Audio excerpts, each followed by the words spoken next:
Hello, everyone. I know there's a whole lot of new people here, so I was going to read some notes and everything, and I realized, well, that can't always happen without some notes. But I think one of the first things I want to mention is these wonderful rallies with the wonderful speakers you have tonight can very easily. Okay, how's that? Okay. They can very easily lead to what I call the dopamine effect, where you come, you see these wonderful, incredibly speakers and the awesome energy they impart on you, and then the following rallies that take place, people think, well, I came and I supported them, and that's good enough.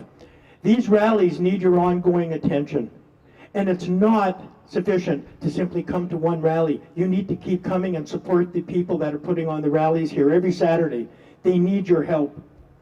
They need your, pardon? Yeah. And they're every Sunday at 12 noon over at Cherry Lane Mall on Warren and Main Street. Every Sunday. And I would urge everybody to come out and support them. It's a lot of fun. You meet a lot of new people, and you get to send the message to all forms of government that we will not comply.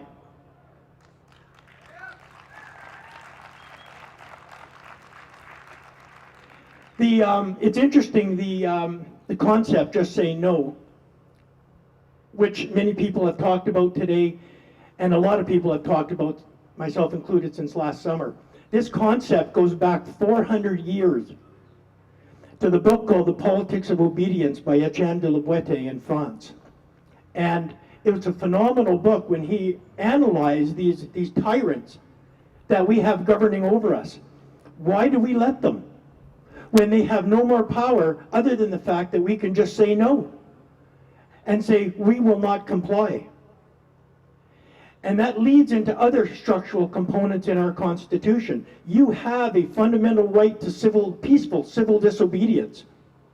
Just because a statute is passed does not mean you have to obey it.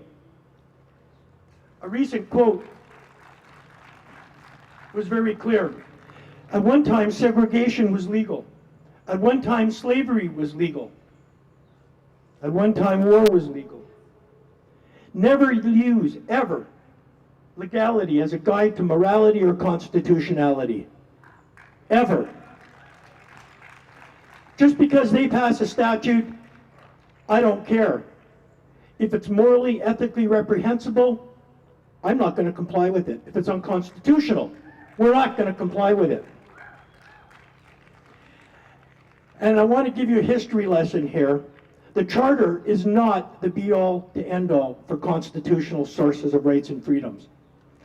Our original and today still remains source of constitutional law in Canada is the coronation oath of the monarch. In that oath, going back, first recorded 973 AD, it's the longest standing document in our Constitution. And it specifically says, the monarch will give judgment and mercy, so you don't get a parking ticket and get thrown away in the gulags for 12 years. And, amongst other things, she will, to the utmost of her ability, maintain and uphold the principles of the Christian religion. And you don't have to be Christian to get the benefits of that. But what I will tell you is that when Her Majesty signed that charter in 1982, she broke her oath. That charter, if there's anybody who's ever read the book called The Monstrous Trick by Kenneth MacDonald, it was brought in by French ministers based on the French law of Quebec, where the state tells you what your rights and freedoms are going to be. Our common law, going back over 1,200 years, was we will limit the powers of the monarch, not the other way around. All our fundamental rights and freedoms come from that oath. All power flows from the oath. If you're a police officer, if you're a judge, any government official, all power flows from that oath. And if you break that oath, you should be fired immediately and terminated.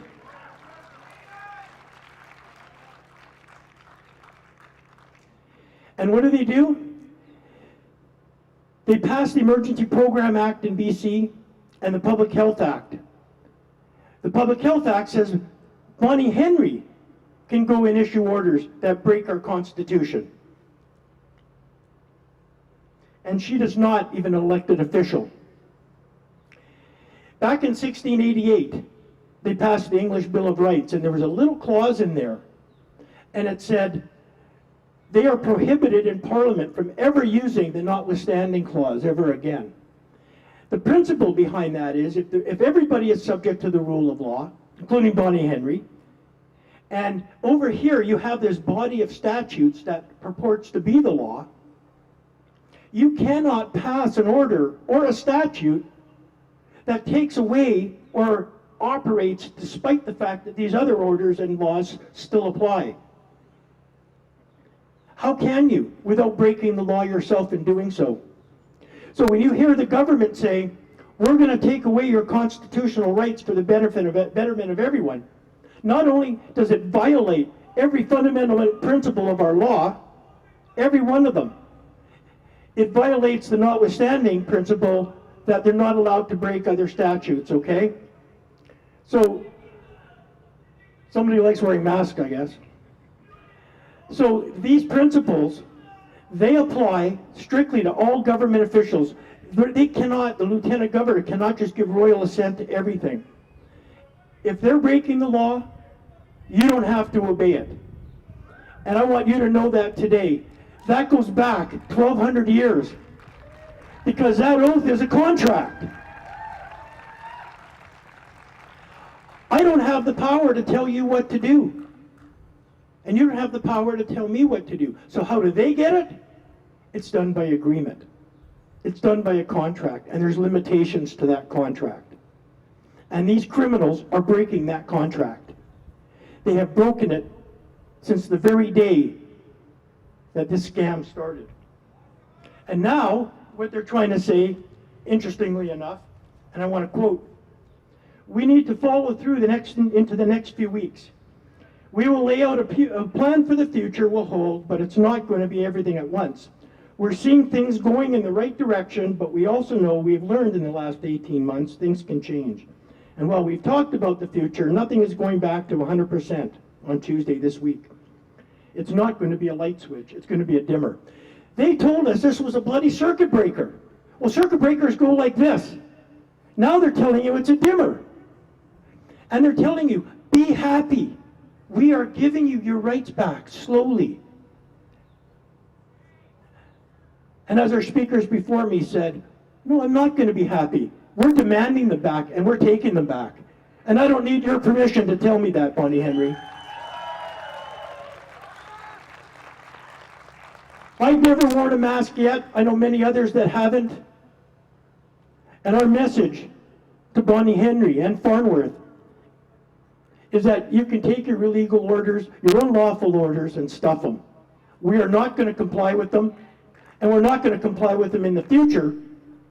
And if you think that I'm going to get on my knees and praise to you that you're going to take some of them back slowly, that's never going to happen. I have these rights and freedoms, you have them, and they were given to us by God, and the monarch promised to recognize them, and they're breaking their law. And every single time the monarch has broken the law in history, the people have rebelled and forced the monarch to sign constitutional documents, starting with Magna Carta forward, limiting the powers of the monarch, that they would never do those actions ever again. I agree with what Tesla said years ago. Antisocial behavior is a trait of intelligence in a world full of conformists.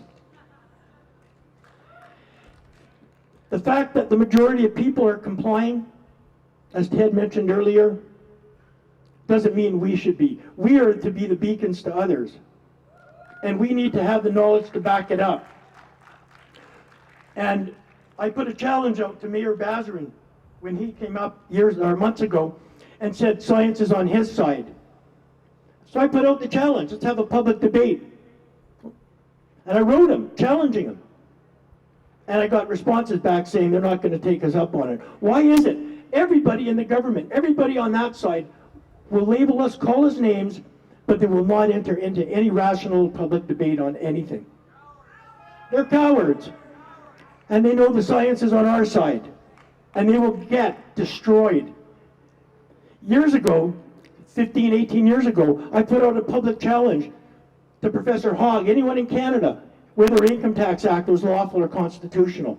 I couldn't get anybody. All they ever want to do is argue in that building over there called the courthouse, because they controlled the judges.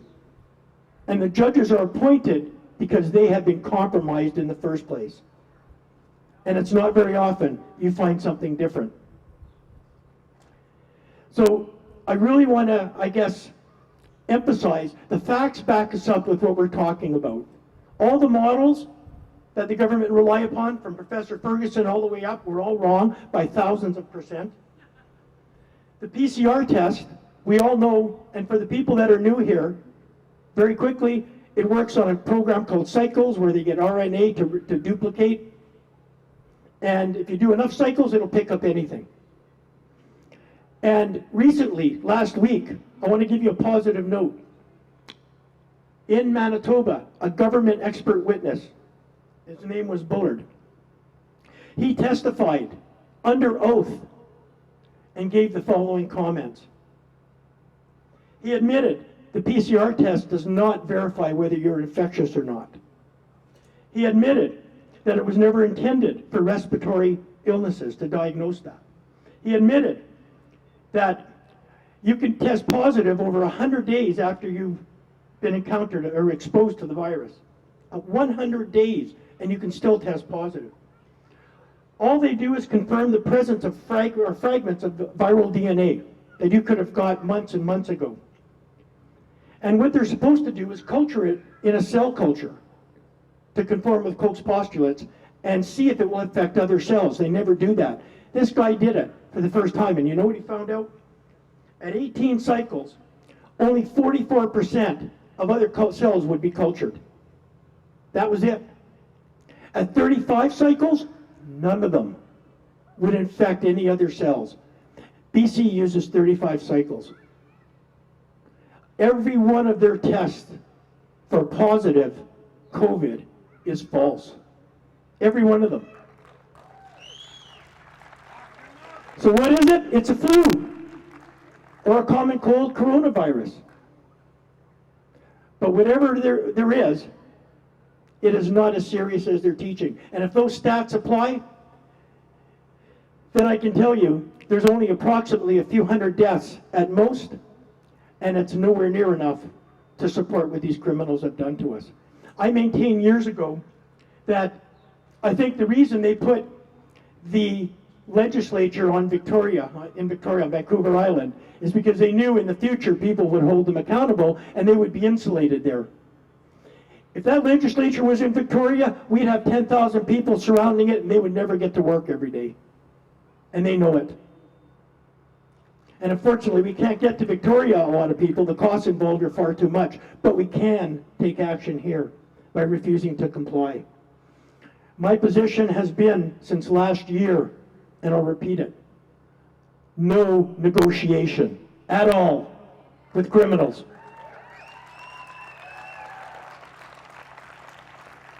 We're not begging for our rights and freedoms back, we're demanding them. And we will continue to demand them and insist that they come back. Our rallies are the visible demonstration of our public refusal to comply. What we do in the stores, the shops, and everywhere else is our private demonstration that we will not comply. But ultimately, the message is the same. We will not comply. The science is on our side. And I agree. All these politicians should be in jail.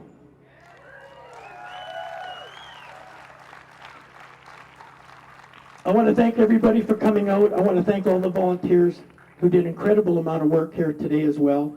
It really takes a lot of work to put these on for so many people. I want to thank each and every one of you for coming out. I hope and pray it was worth the effort and that you can come out at future rallies to support everybody here in Penticton as well. Every Sunday would be awesome. And if I can leave you with one thought, and one thought only, it's called freedom. And that means we will not comply. Thanks, everyone.